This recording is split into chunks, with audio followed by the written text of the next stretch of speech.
Hello everyone, welcome back to my channel. So hope so you are doing great for your NORCET preparation. And in today's lecture, that is the class 4, basically we will discuss about schizophrenia, that is the psychiatry, the important topic of psychiatry or mental health nursing. So schizophrenia, first of all we have to understand this word. What is schizophrenia? So as you see, the schizo means something that is schizo means something that is a split है ना. So schizo means splitting, split, and फ्रेन means mind. फ्रेन का मतलब क्या होता है? That is mind, है ना. So what is meant by schizophrenia? That is a split mind. Split mind बोले तो that is the splitting or disconnection, right? So splitting or disconnection between the thoughts, emotions and the behavior. So that is termed as schizophrenia. Splitting or disconnection between thoughts, behavior and emotions. So that is termed as schizophrenia. So सबसे पहले एक gentleman आए, that is Eugen Bleuler, and he coined the term schizophrenia, right? And when he coined the term schizophrenia, also he purposed the fundamental, or you can say that the primary symptoms of schizophrenia, and that is known as 4 A's of Bleuer. 4 A's of Bleuer. What he said schizophrenia have the primary fundamental 4 A's symptoms. That is A for autistic thinking and behavior or autism. Another A is ambivalence. Another A is affect disturbance, and then association disturbance. So what is meant by this all the word? This is something very very important. In the exam very times this question has repeated. What is said कि उन्होंने 3 A's दे दिया and they ask what is the fourth one, or they give like 3 A's and some like D option कुछ और दे देगा and except पूछेंगे कि except which one is correct, है ना. So like that you have to know this 4 A's of Bleuer's, है ना. 4 A's of Bleuer or the primary fundamental symptoms, right? So autistic thinking and behavior means what is that? That is the autism means कि person live in their own inner worlds. So autistic thinking and behavior or autism means person will live in their own inner world, है ना. So वो खुद की दुनिया में रहेगा. So खुद की दुनिया में रहेगा, काइंड ऑफ लाइक फैंटेसीज हो गया, है ना, डे ड्रीमिंग हो गया, उसके खुद के इमेजिनेशन, इंटरनल थॉट्स में रहेगा. सो लाइक वो एक पर्सन है स्किज़ोफ्रेनिया का, वो खुद ही बैठा हुआ है and he is talking to self, and कभी वो हंस रहा है, कभी कुछ बोल रहा है. So like he is living in their own inner world. So that is the autistic thinking and behaviour. He live in their own inner world. So खुद की फैंटेसीज, इमेजिनेशन, ठीक है, रहेगा and detached from the reality. उसको बाहर से क्या हो रहा है उसको फर्क नहीं पड़ रहा है. So that is the autistic thinking and behaviour. Second a is ambivalence. So ambivalence means क्या है? That is the contradictory feeling for something at the same time, है ना. So simultaneously they have the contradictory feeling कि ये करूं या ना करूं, है ना. So that is the contradictory feeling. So contradictory feeling like कि लेट्स सपोज उसको खाना है तो like yes I want to eat, then at the same time he will say कि नहीं मुझे नहीं खाना है. So kind of that. So they, because of ambivalence, because of contradictory feeling, he or she is having inability to take decisions कि वो करना चाहिए या नहीं करना चाहिए, तो properly वो decision नहीं ले पाएगा. So autistic thinking and behavior. Second one is ambivalence and third one is the affect disturbance. So हमने फर्स्ट क्लास में पढ़ा था मेंटल स्टेटस एग्जामिनेशन में, affect something related to mood, है ना.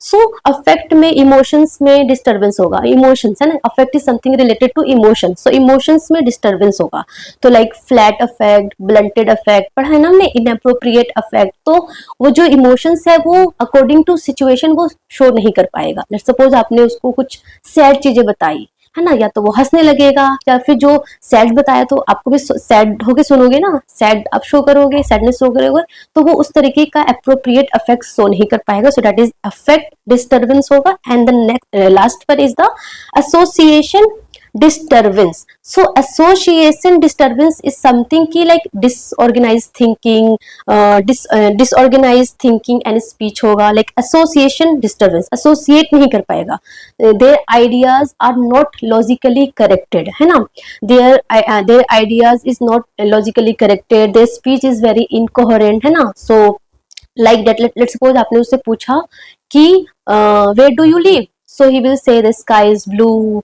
the carpet is red, है ना. so kind of speech incoherent होगा, है ना. इसके जो ideas है वो logically corrected नहीं होगा, connected नहीं होगा. so that is the association disturbance होगा. so autistic thinking and behavior, है ना, they live in their inner world में ambivalence, affect disturbance and association disturbance. so that is said by our Eugen Bleuler. Then one another gentleman has come and what he said ki not only these 4 symptoms present in schizophrenia person, other than that also some symptoms present, and what he said the first rank symptom. So first rank symptom given by the Kurt Snyder. Kurt Snyder आए second man, उन्होंने बोला कि in the schizophrenia have the 11 important symptoms, जिसको उन्होंने बोला first rank symptom.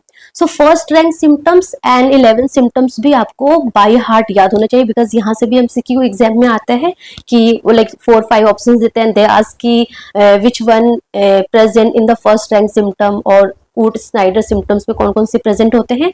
सो ये याद करना है. कैसे याद करना, बहुत सिंपल है. सो 3 जो सिम्टम्स है that is related to thoughts. So 3 symptoms जो हमारा है 1, 2 and 3 that is related to thought, that is the thought insertion. That thought is not mine, it is inserted by the others. Thought withdrawal, my thought is withdrawing, and the thought broadcast, my thought is broadcasted at the larger scale, है ना. So thought insertion, thought withdrawal and thought broadcast.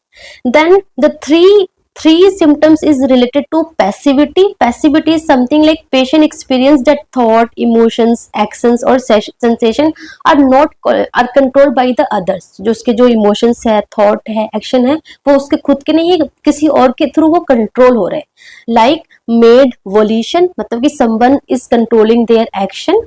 Made volition, made affect, some affect मतलब related to emotion, तो somebody is controlling their emotions. ठीक है. Made impulse, somebody is controlling their impulses. So made volition, made affect and made impulse. So that 3M or 3 symptoms from passivity. तो 6 हो गए हमारे. Then 6 हो गए and then 7th one is 7, 8, 9 is related to हमारा auditory hallucination. So auditory hallucination से हमारे 7, 8, 9 है, that is voices arguing और discussing, है ना. तो वो बोलेगा कि कुछ लोग बातें कर रहे हैं, डिस्कस कर रहे हैं.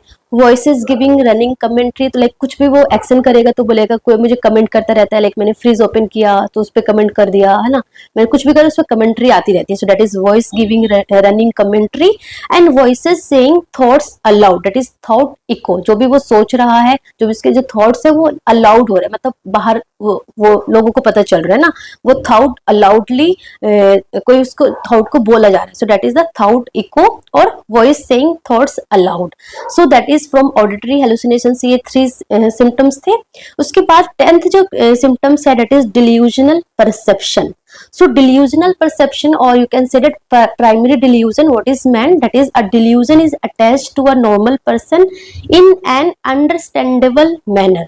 जैसे कि what is meant by that, let's suppose a man is going on the road and he see a red car. So उन्होंने red car देखा, that is the visual, है ना, visual perception, that is the normal thing कि उसने red car देखा. अब उसने जो रेड कार देखा उसको वो कैसे लिंक कर रहा है अपने आप को कि दिस रेड कार जो मैंने देखा है दैट इज बिकॉज कि जो गवर्नमेंट है वो मुझे कुछ स्पेशल मिशन के लिए तैयार करना चाहती है. So that red car is like normal thing and it is actual thing कि उसने देखा, बट गवर्नमेंट उसको किसी स्पेशल मिशन के लिए रेडी करना चाहती है. That is the delusion, that is the false belief जो उसको उससे कनेक्ट कर रही है. और the another example you can say that कि a person, let's suppose the dog is barking, है ना, डॉग बार्क कर रहा है. तो what he understand, dog bark कर रहा है, that is the normal, that is the auditory perception, that is the normal thing कि यस डॉग बार्क कर रहा है एक्चुअल में. So what how is related कि डॉग बार्क कर रहा है, it means something danger is coming, है ना. So that is the delusion. है ना. So that is the delusional perception और primary delusion. A delusion is attached to a normal perception in an understandable manner. So that is the delusional perception. And 11th symptoms is somatic passivity. So somatic passivity means patient experience somatic sensation and blames an external agency. Let's suppose उसके chest में pain होता है, तो what he said, this chest pain is because of some power, some external power, है ना, because of some external power की वजह से मेरे चेस्ट में पेन हो रहा है. So that is the somatic passivity. जो भी बॉडी का जो सोमा है, जो भी रिलेटेड है सेंसेशन है, वो बाहर से किसी से वो लिंक करेगा. So that is the somatic passivity. Okay, so that 11 symptoms that is given by Kurt Schneider, that is known as first rank symptoms, जो कि आपको बाय हार्ट याद होना चाहिए. ओके, सो ये हमारे 2 हो गया. Then coming to the prevalence of schizophrenia in the specific group, तो sometimes the question asked from this topic. So अगर हम prevalence of schizophrenia की बात करें, so अगर one parent with schizophrenia है, then the prevalence is 12%. If both parents with schizophrenia, then for their child the prevalence is 40%. Okay, it means कि there is something genetic connection, है ना. that's why अगर दोनों parent है तो 40% chances है ना. एंड अगर non twin sibling of a patient then 8% chances है, 8% प्रिवेलेंस है. एंड अगर डाइजाइगोटिक ट्विन है तो 12% हमारा चांस है, प्रिवेलेंस है. एंड अगर मोनोजाइगोटिक ट्विन है सो 47% प्रिवेलेंस है. तो सबसे ज्यादा प्रिवेलेंस कहाँ पे है? मोनोजाइगोटिक ट्विन्स पे. And the second is the both parents with schizophrenia. So ये हमारा प्रिवेलेंस ऑफ स्किजोफ्रेनिया है इन स्पेसिफिक ग्रुप. देन अगर हम एज पूछे, अगर एग्जाम में बहुत many times the question has asked from the age of onset of schizophrenia. So age of onset of schizophrenia is basically the most commonly, वैसे तो किसी भी एज में हो सकता है, but the most common is adolescence and young adulthood have the most common. ठीक है. एंड लेट ऑनसेट अगर होता है, लाइक आफ्टर 45 ईयर्स के बाद अगर होता है, then the prognosis is better. अगर यंग में होता है तो प्रोग्नोसिस क्या होगा? पुअर होगा. तो that is the difference you have to know. And अगर हम मेल एंड फीमेल की बात करें, so more common in male than female as per DSM-5 criteria. The schizophrenia risk is more in male than the female, and other risk factor like more prevalent in lower socioeconomic status. And if I am talking about the body type and vulnerability, that is asthenic, the thin and weak में ज़्यादा chances होता है than the other type of body में. So the asthenic और thin and weak are more vulnerable. सो ये कुछ points जो है वो बेसिकली याद होना चाहिए, because sometimes the question has asked from this topic. Okay, because schizophrenia is very very important topic. Anything can ask from this topic, so इसलिए आपको ईच एंड एवरी पॉइंट्स पता होना चाहिए. ओके, अगर हम इटियोलॉजी और पैथोजेनेसिस की बात करें, so like they have in etiology और पैथोजेनेसिस many theory, है ना. like first one is the neurotransmitter hypothesis. what is said because of the dopamine excess की वजह से, और serotonergic hypothesis जैसे role of GABA, glutamate, acetylcholine, norepinephrine excess की वजह से, है ना. so that is the neurotransmitter hypothesis. second theory हमारी है genetic factor, जो कि अभी हमने देखा monozygotic twins हो गया. अगर दोनों parents with schizophrenia है, chances ज्यादा होता है ना. so higher monozygotic concordance with then dizygotic increase risk in family member of patient. risk also seen in relative of bipolar disorder patient. ठीक है. and अगर डाइजोस syndrome है तो also they have like 30% developed schizophrenia in adolescence. so ये हमारे कुछ genetic factors है. Third हमारा है न्यूरोपैथोलॉजिकल फैक्टर्स, जैसे कि in schizophrenia they have decrease cortical grey matter volume, enlargement of ventricle, basically the lateral and third ventricles.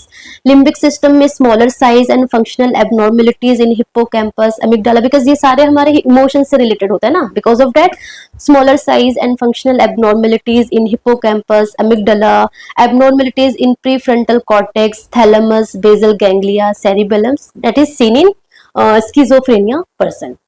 okay, and the second last one is the environmental factors. so environmental factors में क्या है? obstetric and any developmental complications हो गया, और any stressful life events like childhood trauma, birth in winter and early spring. ये questions एक time आया था कि birth in winter and early spring like any related schizophrenia में ज़्यादा chances है या नहीं है, या it is like inappropriate है. so yes, more chances.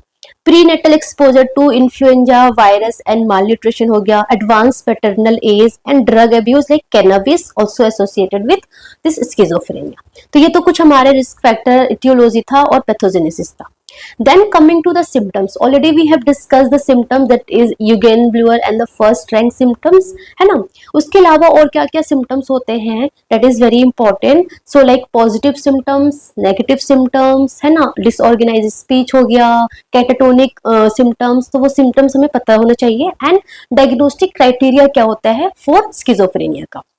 Okay so अगर हम पॉजिटिव सिम्टम्स की बात करें, सिम्टम्स में फर्स्ट हमारा है positive symptoms and negative symptoms. So positive symptoms is something like the abnormal experience, abnormal symptoms that is added, है ना। सो एबनॉर्मल एक्सपीरियंस और symptoms that is added to the person's behaviour. So abnormal चीजें add हो जाएगी तो उसको हम positive symptoms बोलेंगे। और अगर नेगेटिव सिम्टम्स का मतलब है कि जो नॉर्मल फंक्शन जो प्रेजेंट होना चाहिए वो रिड्यूस्ड है या फिर लॉस्ट है, so that is the negative symptom. So positive में इंक्रीज हो जाएगी एंड नेगेटिव में जो नॉर्मल चीजें प्रेजेंट होनी चाहिए थी वो रिड्यूस हो गई है या फिर एब्सेंट हो गई है। So that is the difference between the positive and the negative symptoms. तो पॉजिटिव सिम्टम्स में हमारा द मोस्ट इंपॉर्टेंट एक हेलुसिनेशन होता है, डिल्यूजन होता है and disorganised speech and behaviour होता है। That is very very important. Many times the simple question has asked कि दे आस्क कि positive symptoms present all except, तो they tell कि like delusion, hallucination, disorganized speech and behavior and evolution। तो except क्या है, evolution नहीं है। So you have to remember कि what all the positive symptoms and what all the negative symptoms, right. So positive symptoms की बात करें so like psychotic symptoms and disorganised speech and the behaviour. So psychotic symptoms बोले तो delusion and perception and what is delusion and delusion and hallucination and what is delusion and hallucination. Already I have taken class the first class 1 that is a mental status examination. इसमें मैंने आपको each and everything related to delusion and hallucination पढ़ाया था, ठीक है ना। So most common type of delusion that is exist in schizophrenia patient that is the delusion of persecution. मतलब उसको शक रहेगा कि कोई मुझे हार्म करना चाहता है, कोई मेरे खाने में जहर डालना चाहता है, कोई मुझे फॉलो कर रहा है। So that is the delusion of persecution. And the hallucination बोले तो most common type of hallucination is the auditory and the second most common is the visual hallucination, ठीक है ना। एंड जो पॉजिटिव सिम्टम्स है ना, अगर पॉजिटिव सिम्टम्स अगर पेशेंट में है, it means that is very kind of good factor क्या है कि they respond well to medication and have the good prognostic factor. तो अगर पॉजिटिव सिम्टम्स है, हेलुसिनेशन है, डिल्यूजन है, डिसऑर्गेनाइज्ड स्पीच एंड बिहेवियर है, तो एक तो ये क्या बोलते हैं, well respond to medication and second one is the इसका जो प्रोग्नोसिस होगा वो भी क्या होगा, गुड होगा, क्योंकि जो ट्रीटमेंट से वो वेल रिस्पॉन्ड है तो ऑफकोर्स जो प्रोग्नोसिस है वो भी क्या होगा, गुड होगा। सेकेंड हमारा है नेगेटिव सिम्टम्स, मीन्स की द नॉर्मल जो बिहेवियर, नॉर्मल जो चीजें प्रेजेंट होनी चाहिए थी वो क्या हो गई, एब्सेंट हो गई या फिर रिड्यूस्ड हो गई है। सो जैसे कि इसमें सारे हमारे ऐसे एवोल्यूशन मतलब ए वाले सिम्टम्स होंगे, जैसे कि एवोल्यूशन मतलब कि लैक ऑफ मोटिवेशन, है ना। So loss of desire, loss of drive for goal directed activities या फिर lack of motivation. Apathy like lack of concern.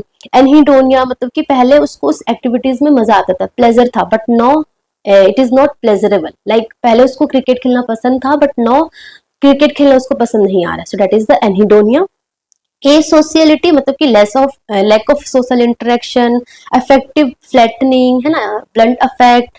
एलोजिया lack of speech और रिड्यूस स्पीच, है ना, respond. And the second important thing what is that, जैसे कि positive symptoms present होगा तो well respond to medication and good prognostic factors, good prognosis होगा। Like that अगर negative symptoms होगा ना, so that is that respond poorly to medication और इसका जो प्रोग्नोसिस भी होगा वो भी क्या होगा, पुअर होगा। So that is an important point you have to remember. Okay, then ये हमारा एक पॉजिटिव सिम्टम्स हो गया, सेकेंड वन हमारा नेगेटिव सिम्टम्स हो गया, थर्ड हमारा डिसऑर्गेनाइज्ड सिम्टम्स, जैसे कि disorganised behaviour like odd and socially inappropriate behaviour, है ना, disorganised speech and thinking, inappropriate affect, है ना, ये सारी चीजें हमने मेंटल स्टेटस एग्जामिनेशन में डिस्कस किया था। सो डिसऑर्गेनाइज्ड सिम्टम्स होगा। सो डिसऑर्गेनाइज्ड में like behaviour, speech, thinking, affect सब कुछ क्या होगा, डिसऑर्गेनाइज्ड होगा। And the fourth symptom is related to the motor symptoms. So motor symptoms भी प्रेजेंट होते हैं एंड मोटर सिम्टम्स और you can say that catatonic symptoms, है ना। सो कैटाटोनिक सिम्टम्स में जैसे कि स्टूपर, सो स्टूपर मीन्स क्या होगा, इमोबिलिटी और hypo active and minimal responsiveness, stupor है। Immobility, hypo active, less active. Excitement मतलब कि बहुत ही ज्यादा एक्साइटेड है। पोस्चरिंग मीन्स की maintaining the same posture for prolong period of time, and वो जो पोस्चर है वो बहुत काइंड ऑफ ऑकवर्ड है, पेनफुल है, स्टिल वो पोजीशन है, वो पोस्चर है, वो मेंटेन करके रख रहे हैं, काइंड ऑफ स्टैचू है ना, स्टैचू की तरह। सो that is the posturing. Catalepsy and waxy flexibility क्या है? कैटालेप्सी समथिंग, लेट सपोज आपने जिस पर्सन को कैटालेप्सी है, आपने ये हैंड ऊपर किया, सो वो ये हैंड ऊपर किया and he will keep that hand like that, है ना। सो अपना जो पोस्चर वो ऐसे ही मेंटेन करेगा। आपने ऊपर हैंड किया तो वो ऐसे ही रखेगा।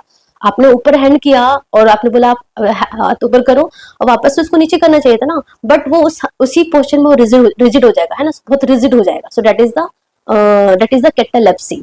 वैक्सी फ्लेक्सिबिलिटी भी क्या है कि आपने ऊपर हैंड किया, ऊपर रहेगा, आपने नीचे किया कर दिया, फिर नीचे, मतलब ये थोड़ा वैक्सी होगा, काइंड ऑफ वैक्स की तरह थोड़ा फ्लेक्सिबल होगा, बट जो कैटालेप्सी है ना वो रिजिड होगा। So that is the difference between the catalepsy and waxy flexibility. Catalepsy is something the rigid and waxy flexibility is flexible होगा।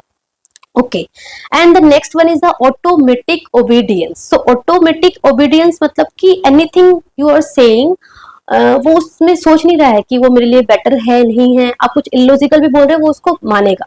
लेट सपोज, मतलब बोलना नहीं है, लेट सपोज आपने बोला कि ये पिन से आप इसको अपनी बॉडी पे इसको पिन करो। सो पिन अपने बॉडी पे वो करना कितना पेनफुल है ना, स्टिल वो पिन से अपने बॉडी पे ऐसे चुभेगा। So that is the automatic disobedience, है ना। वो क्वेश्चंस नहीं करेगा कि आप क्यों बोल रहे हो ये मुझे। सो that is the automatic obedience, आप जो बोल रहे हो जस्ट फॉलो कर रहा है। निगेटिविज्म मतलब ऑपोजिट, आपने बोला ओपन योर माउथ, वो और क्लोज कर लेगा। आप बोलोगे हाथ ऊपर करो तो वो नीचे रखेगा, है ना। सो ऑटो मतलब निगेटिविज्म मतलब ऑपोजिट करेगा। इक्वलेलिया मतलब जो भी आप बोलोगे वो आपके बातों को रिपीट करेगा। लेट्स सपोज आपने बोला what is your name, he said what is your name. आप बोलोगे seat, he will say sit. So whatever you are saying, he is just repeating the words, है ना। Same thing. इकोप्रेक्सिया मतलब कि आप जो भी एक्शन करोगे, लेट्स सपोज आप बातें करते करते आपने ऐसे से किया तो वही ऐसे से करेगा। सो आपका एक्शन को वो रिपीट करेगा, what ever your action, he or she will repeat that action. So that is the echopraxia. Echolalia में वर्ड्स रिपीट करेगा, इकोप्रेक्सिया में आपका एक्शन रिपीट करेगा। एंड ग्रिमिसिंग मतलब कि maintenance of odd facial expression. And gegenhalten का मतलब है रेजिस्टेंट और equal and opposite to force apply. जो भी लेट्स सपोज आप हाथ उसका ऊपर कर रहे हैं तो उतना ही फोर्स अप्लाई करके वो नीचे करने की कोशिश करेगा, तो अपोजिट रेजिस्टेंस करेगा वो। एंड एम्बी टेंडेंसी का मतलब है कि inability to complete an action because of opposing impulses. It is kind of, let's suppose आपने उसको बोला हैंडशेक के लिए अपने हाथ आगे किया, तो वो एक पल के लिए अपना हाथ करेगा फिर पीछे कर लेगा, तो मतलब वो डिसीजन नहीं ले पाएगा कि मुझे हैंडशेक करना चाहिए या नहीं करना चाहिए। So that is the ambitendency, kind of contradictory feeling होगी उसके अंदर, है ना। So inability to complete an action because of opposing impulses. So that is the ambitendency. उसके अलावा और क्या होता है? स्टीरियोटाइप। स्टीरियोटाइप मीन्स की spontaneous repetition of odd purposeless movement. तो वो लाइक बहुत पर्पसलेस मूवमेंट, जैसे कि क्लैपिंग ऑन द टेबल, तो वो पर्पसलेस मूवमेंट है, कोई इससे फायदा नहीं है, एंड वो करता रहेगा, रिपीटेडली करता रहेगा। सो that is the stereotype. Mannerism में क्या होगा कि वहां पे वो स्पॉन्टेनियस रिपीटेशन करेगा, बट जो एक्शन होगा वो क्या होगा, थोड़ा पर्पसफुल होगा, सेमी पर्पसफुल होगा। Let's suppose but semi purposeful होगा बट बहुत एग्जैजरेटेड मैनर में होगा। लेट्स सपोज वो सबको जाके हैंडशेक कर रहा है, सो हैंडशेक करना is like good thing, but सबको वो कर रहा है एंड बार बार उसी पर्सन को भी कर रहा है, जो वो मिल रहा है बार बार उसको भी कर रहा है, तो दैट इज एग्जैजरेटेड में कर रहा है। तो सेमी पर्पसफुल है, मतलब थोड़ा पर्पस है थोड़ा नहीं है, और but the most important thing is कि वो एग्जैजरेटेड वे में होगा। So that is the mannerism. And logoclonia में क्या होगा कि लास्ट सिलेबस, जो वर्ड्स का जो लास्ट सिलेबस है ना वो रिपीट करेगा। Like suppose this is my pen n, so that is the last जो सिलेबस है उसको रिपीट करेगा। पहली एलिया में क्या होगा, patient repeats perseverated word with increasing frequency, like my name is Iram Iram Iram Iram. So that is the palilalia. सो लोगोक्लोनिया में last syllabus repeat करेगा और पहले एलिया में क्या है, लास्ट वाला जो वर्ड्स है उसको विद इंक्रीजिंग फ्रीक्वेंसी के साथ रिपीट करेगा। एंड इसके साथ साथ like along with that positive symptoms, negative symptoms, disorganised symptoms, motor symptoms, उसके अलावा और क्या प्रेजेंट होगा, that is the suicide and violence भी प्रेजेंट हो सकता है इन स्किज़ोफ्रेनिया पर्सन में। सो सुसाइड एंड वायलेंस जो है उसका जो रिस्क फैक्टर मतलब ज्यादा चांसेस और कहाँ पे है, दैट इज की presence of major depressive episodes अगर है अलोंग विद स्किज़ोफ्रेनिया सिम्टम्स, अगर मेजर डिप्रेसिव एपिसोड्स आते हैं तो सुसाइड एंड वायलेंस की जो रिस्क है वो ज्यादा होगा। इंक्रीज्ड सिम्टम्स लाइक कि कमांड हेलुसिनेशन है या फिर डिल्यूजन ऑफ परसिक्यूशन है तो ज्यादा चांसेस है। Early in course of illness या फिर इमीडिएटली आफ्टर एडमिशन और डिस्चार्ज चांसेस बहुत ज्यादा होते हैं।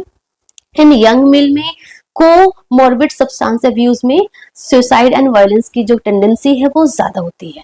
ठीक है, सो ये तो हमने symptoms all over the symptoms हमने पढ़ लिया। नाउ द डायग्नोस्टिक क्राइटेरिया भी आपको पता होना चाहिए। आई थिंक इन नॉर्सेट 2022 बहुत पहले डायग्नोस्टिक क्राइटेरिया भी आया था ना। सो अकॉर्डिंग टू DSM-5 हमारे पास 5 इंपॉर्टेंट सिम्टम्स है, that is delusion, hallucination, disorganised speech, disorganised और कैटाटोनिक बिहेवियर, वो सारा हमने पढ़ लिया क्या क्या होता है, and negative symptoms. So according to DSM-5 for diagnosis of schizophrenia there should be 2 out of 5, इन 5 में से 1 2 3 4 5 there should be 2 out of 5 and इन 2 में से एटलीस्ट 1 जो सिम्टम्स है ना इन 3 में से होना चाहिए, डिल्यूजन, हेलुसिनेशन और डिसऑर्गेनाइज्ड स्पीच में से होना चाहिए। तो हम क्या बोलेंगे, उसको हम स्किज़ोफ्रेनिया बोलेंगे। एंड जो ड्यूरेशन है that is present for 1 month, the active symptoms present for 1 month and total जो ड्यूरेशन ऑफ इलनेस है दैट इज 6 मंथ होना चाहिए। सो 2 out of 5, at least 1 out of first 3 present for 1 month and duration of illness कितना है, 6 month, but active symptoms कितना होना चाहिए, 1 month का होना चाहिए। So that is the diagnostic criteria for schizophrenia. Okay. Coming to one more important thing जहाँ से that exam point of view से ये important है because according to ICD-10, अब तो 11 आ गया ना, according to ICD-10 schizophrenia के types है, टाइप्स ऑफ स्किज़ोफ्रेनिया। जैसे कि फर्स्ट है पैरानॉइड। सो पैरानॉइड स्किज़ोफ्रेनिया में बेसिकली क्या होगा, प्रीडोमिनेंट पॉजिटिव सिम्टम्स प्रेजेंट होगा लाइक हेलुसिनेशन, डिल्यूजन, है ना, that is the paranoid schizophrenia. And paranoid schizophrenia is the most common schizophrenia. अगर एग्जाम में आता है कि most common type of schizophrenia कौन सा है, that is the paranoid. And इसका जो ऑनसेट है वो क्या है, लेट ऑनसेट है। एंड मैंने आपको स्टार्टिंग में बताया था अगर लेट ऑनसेट होता है दैट इज आफ्टर 45 इयर्स तो प्रोग्नोसिस क्या होता है, गुड होता है। तो पैरानॉइड स्किज़ोफ्रेनिया का जो प्रोग्नोसिस है वो क्या है, गुड है। एंड यहाँ पे ना वेरी इंपॉर्टेंट, इन पैरानॉइड स्किज़ोफ्रेनिया में जो पर्सनैलिटी है that is the daily activity, social interaction, ये सब क्या होगा, प्रिजर्व रहेगा। So that's why the prognosis is also good. ठीक है, सेकंड हमारा है कैटाटोनिक स्किज़ोफ्रेनिया। तो सारा कैटाटोनिक वाला सिम्टम्स होगा, तो प्रीडोमिनेंट मोटर सिम्टम्स होगा। जो भी अभी हमने सारे मोटर सिम्टम्स पढ़े ना, वैक्सी फ्लेक्सिबिलिटी, मैनरिज्म, स्टीरियोटाइप्स, है ना, कैटालेप्सी, पोस्चरिंग, वो सारे सिम्टम्स प्रेजेंट होगा। एंड इसका क्या है, इसका सबसे बेस्ट प्रोग्नोसिस होता है। एंड इसका जो फर्स्ट लाइन ट्रीटमेंट होता है ना, वैसे स्किज़ोफ्रेनिया का जो ट्रीटमेंट है that is antipsychotic drug, but catatonic schizophrenia का जो फर्स्ट लाइन ट्रीटमेंट है that is IV lorazepam and ECT। ठीक है ना, that is the first line treatment for catatonic schizophrenia. Third हमारा टाइप है हेविफ्रेनिक और you can say that disorganised schizophrenia. So यहाँ पे क्या है, दैट इज लाइक सबसे बैड वन है, यहाँ पे सब कुछ डिसऑर्गेनाइजेशन होगा और नेगेटिव सिम्टम्स होगा। सो डिसऑर्गेनाइजेशन भी है, नेगेटिव सिम्टम्स भी है और अर्ली ऑनसेट भी होता है। बिकॉज ऑफ दैट इसका जो प्रोग्नोसिस है वो क्या होता है, बैड होता है। एंड यहाँ पे सीवियर डिटेरियोरेशन ऑफ पर्सनैलिटी, तो लाइक जो बेसिक हाइजीन होता है पेशेंट का, बेसिक सोशल इंटरेक्शन होता है, वो सब कुछ क्या होता है, डिस्टर्ब होता है इन हेविफ्रेनिक और डिसऑर्गेनाइज्ड स्किज़ोफ्रेनिया में। देन द नेक्स्ट वन हमारा है, fourth one is simple schizophrenia. So simple schizophrenia में क्या है, सिंपल और रेजिडुअल में ना डिफरेंस आपको पता होना चाहिए because many student confuse between simple schizophrenia and residual schizophrenia. So simple schizophrenia का मतलब है कि द पर्सन हैव स्टार्ट किससे, नेगेटिव सिम्टम्स से। So negative symptoms gradually develop without clear psychotic episode. So like a person is normal, and they develop some negative symptoms like avolition, anhedonia, apathy, ए सोशियलिटी, है ना, धीरे धीरे उसका interaction ज्यादा लोगों से नहीं होता है, वो अकेले रहने लगता है, उसका जो प्लेजर है, जिसको पहले अच्छा लग रहा था वो उसको मजा नहीं आता है, जो मोटिवेशन है वो उसका रिड्यूस होने लगता है। सो सारे नेगेटिव सिम्टम्स से स्टार्ट होते हैं, और जो हमारा साइकोटिक और पॉजिटिव सिम्टम्स है वो नहीं होता इसके अंदर, वो एब्सेंट होता है। So that is the simple schizophrenia. Simple होगा मतलब नेगेटिव सिम्टम्स जस्ट होगा। सो प्रोमिनेंट नेगेटिव सिम्टम्स होगा, पॉजिटिव सिम्टम्स नहीं होगा, एंड द वर्स्ट प्रोग्नोसिस। हेबिफ्रेनिक का बैड प्रोग्नोसिस है, एंड वो सबसे बेकार प्रोग्नोसिस किसका होता है, वर्स्ट सबसे होता है सिंपल स्किज़ोफ्रेनिया का। Very very important. And last one is the residual schizophrenia. So residual it mean something residual, बचा हुआ, है ना। तो पर्सन है with active illness of schizophrenia, treatment पे है, एंड धीरे धीरे सिम्टम्स रिड्यूस होते होते जो थोड़ा बहुत बचा हुआ सिम्टम्स है, that is the residual schizophrenia, that I am telling you for like remembering purpose. Okay, so residual means कि remains after illness, so state with minimum delusion और hallucination, mostly थोड़ा बहुत negative symptoms रहेगा, और hallucination जो delusion है वो सब मिनिमाइज हो जाएगा या बिल्कुल खत्म हो जाएगा, बिल्कुल absent हो जाएगा, और मिनिमम होगा, basically just negative symptoms present रहेगा। सो इसलिए लोग कंफ्यूज होते हैं कि सिंपल स्किज़ोफ्रेनिया में भी नेगेटिव सिम्टम्स है, रेजिडुअल स्किज़ोफ्रेनिया में भी नेगेटिव सिम्टम्स है, बट सिंपल स्किज़ोफ्रेनिया में स्टार्टिंग ही उसको नेगेटिव सिम्टम्स से हो रहा है, उसमें पॉजिटिव सिम्टम्स आया ही नहीं। बट रेजिडुअल स्किज़ोफ्रेनिया में इन एक्टिव इलनेस, जब उसका एक्टिव फेज था तब उसको था ये hallucination, delusion and all, but धीरे धीरे ट्रीटमेंट ले रहा था, एंड धीरे धीरे उसका वो सिम्टम्स है वो रिड्यूस हो गया या फिर एब्सेंट हो गया, ये मिनिमाइज हो गया। Now only the left symptoms is only negative symptoms. So that is the difference between the simple and the residual schizophrenia. इसमें क्या बोलते हैं, आपको कंफ्यूज नहीं होने का है, राइट। कमिंग टू द, जैसे कि ये हमारा ICD-10 के अकॉर्डिंग ये क्लासिफिकेशन है, एंड ये इंपॉर्टेंट है। ICD-11 का जो क्लासिफिकेशन है वो इंपॉर्टेंट नहीं है, just you have to know कि अकॉर्डिंग टू ICD-11 भी लाइक टाइप्स होंगे, वो क्या टाइप्स है, जैसे कि स्किज़ोफ्रेनिया फर्स्ट टाइम होगा तो फर्स्ट एपिसोड, मल्टीपल एपिसोड्स होंगे तो schizophrenia multiple episodes, schizophrenia continuous अगर लाइक मोर देन 1 ईयर से है तो स्किज़ोफ्रेनिया कंटिन्यूअस। एंड ICD-11 में बेसिकली जो कैटाटोनिक है ना, उसको एक सेपरेट डायग्नोसिस बनाया गया है, जैसे कि catatonia associated with mental disorder, catatonia induced by use of psychoactive substance and medication, so like that. So ये हमारा ICD-11 का टाइप्स है। ये इतना इंपॉर्टेंट नहीं है, बेसिकली ICD-10 का टाइप्स इंपॉर्टेंट है बिकॉज आता है एग्जाम में, ठीक है। One more word that you have to remember, may be asked in the exam, pfropf schizophrenia. Pfropf schizophrenia का मतलब है schizophrenia in a patient with mental retardation, तो उसको हम बोलेंगे pfropf schizophrenia. Okay, and the schizophrenia का treatment क्या है, of course that is anti psychotic drug और न्यूरोलेप्टिक ड्रग्स, है ना। सो ये सारा एंटी साइकोटिक ड्रग्स कौन कौन से होते हैं, typical atypical side effects, name of the drugs, क्या क्या इंपॉर्टेंट पॉइंट्स है, this all is very very important, their side effect is something very very important, है ना। सो वो हम एक सेपरेट लेक्चर लास्ट में हम पढ़ेंगे, मेडिकेशन ऑफ साइकियाट्री, उसमें हम सारा कवर करेंगे, एंटी डिप्रेसेंट्स, मूड स्टेबलाइजर्स, है ना, और एंटी साइकोटिक्स। अभी जस्ट आपको पता होना चाहिए कि in schizophrenia the medication is anti psychotics drug plus psychotherapy, ठीक है। सो साइकोथेरेपी बोले तो साइकोसोशल ट्रीटमेंट बहुत इंपॉर्टेंट है इन स्किज़ोफ्रेनिया में, एंड यहाँ पे हमें फैमिली को भी इन्वॉल्व करना होता है। So that is family intervention is very important, क्योंकि ऐसा देखा गया है कि जो फॉरेन में एंड अगर हम इंडिया की कंपैरिजन करें तो इंडिया में अगर किसी को स्किज़ोफ्रेनिया होता है तो जल्दी पर्सन ठीक होता है कंपैरिजन टू दिस फॉरेन में, बिकॉज इन इंडिया में हमें आपको पता है कि इंडिया में एक फैमिली सपोर्ट बहुत अच्छा मिलता है लोगों को। सो बिकॉज ऑफ दैट एक फैमिली इंटरवेंशन हमें देना होता है, असर्टिव कम्युनिटी ट्रीटमेंट हो गया, सपोर्टिव एम्प्लॉयमेंट हो गया, टोकन इकोनॉमी, है ना। सो कुछ भी डिजायरेबल बिहेवियर होता है तो उसके लिए हम उनको टोकन देते हैं, वो टोकन जमा करके कलेक्ट करके उसके बदले में वो पेशेंट कुछ लेता है। So that is the token economy, skills training and cognitive behaviour therapy. Cognitive behaviour therapy तो यूनिवर्सल है, like in each and every psychiatric disorder में CBT is the like main psychotherapy, है ना। सो ये हमारा है, आप इसको कैसे याद कर सकते हो, by the mnemonic fast supreme court, you know, in our India the Supreme Court is very very fast, it takes like decades of time, to solve any problem. So very fast है, so fast Supreme Court, that is a family intervention. A is the assertive community treatment, S is the supportive employment, and T is the token economy, S for skill training, and C for cognitive behavior therapy. Okay, उसके बाद one more beautiful chart for you people so that easily आप चीजों को remember कर लें. Schizophrenia, the good prognosis and the bad prognosis. So good prognostic factor क्या क्या चीजों पे डिपेंड करता है एंड बैड प्रोग्नोस्टिक फैक्टर क्या क्या चीजों पे डिपेंड करता है. ऑलरेडी हमने ये डिस्कस किया है, बट एक साथ एक एग्जाम्पल होगा तो आपको याद करने में इजी होगा.